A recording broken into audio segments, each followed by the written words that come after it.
How do metals react with solutions of other metal salts.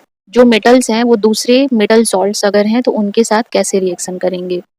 जितने भी metals होते हैं उनमें सब की रिएक्टिविटी अलग अलग होती है।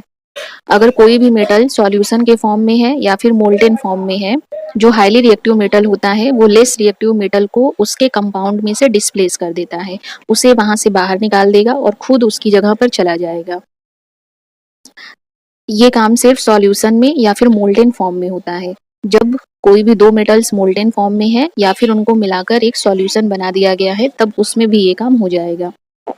Highly reactive metal less reactive metal को उसकी जगह से हटा देता है और खुद उसकी जगह ले लेता है, यानी उसे डिस्प्लेस कर देता है। इसके पहले हमने रिएक्शन करवाया मेटल्स को ऑक्सीजन के साथ, वाटर के साथ, एसिड्स के साथ।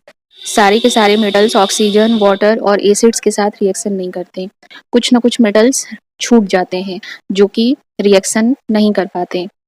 तो कौन सा मेटल हाईली रिएक्टिव है, कौन सा मेटल लेस रिएक्टिव है, इसको सबसे अच्छे से चैप्टर 1 में जो डिस्प्लेसमेंट रिएक्शन बताया गया है उसी से समझा जा सकता है।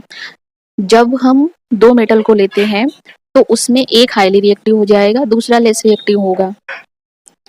ऐसा जरूरी नहीं है कि हम सबसे हाईली रिएक्टिव मेटल और सबसे लेस रिएक्टिव मेटल को ही रिएक्शन करवाएं।